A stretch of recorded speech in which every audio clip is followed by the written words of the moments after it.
სიზარმაცე რამდენად არის ცოდვა და დანაშაული. ახლა დანაშაულს რაც შეეხება, დანაშაული კი არ არის, სიზარმაცე არის, ესე იგი, სულის ესეთი თვისება, რომ გაზარმაცებულია ადამიანი და მიჩვეულია ამას. უსაქმურობა აზარმაცებს ამას. ერთხელ არ გააკეთებ, ორჯერ, სამჯერ. ხო გახსოვთ ის რო იყო. რაღაცა მუშაობის ხასიათზე დავდექიო და წავალო, წაუძინებ, იქნებ გადამიაროსო.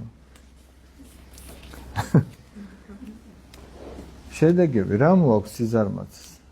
არაფერი კარგი.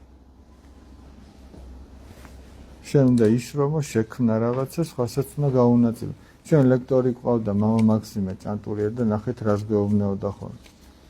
დაიწყეთ რაღაცა საქმე. და მიყევით ესე გულმოდგინეთ და 5 წელიწადშიო თქვენნაირად არავის არ ეცოდინება ეგ საქმე. 5 წელიწადში უკვე იქნები წარმატებული. აიღეთ რაღაცა საქმეს მოკიდე ხელი. იმიტომ რომ ცხოვრება წინ არის, ხო უნდა რაღაცა შექმნათ, ხო უნდა რაღაცა გააკეთოთ, არა? სიზარმაცით არავის არაფერი არ გაუკეთებია.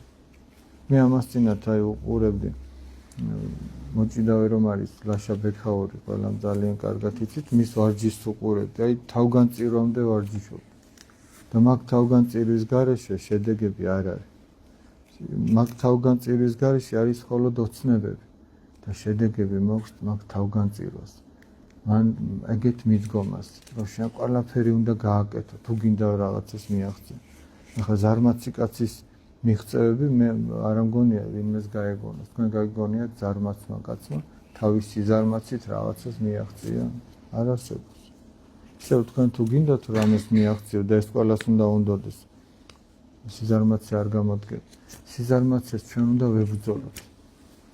სიზარმაცეს უნდა ვებრძოლოთ იმით, რომ ერთხელ დააძალო უნდა შენ თავს, გააკეთებინო რაღაც, მეორეჯერ დააძალო, მესამეჯერ და ნელ-ნელა გაივლის ეს სიზარმაცე გადავა.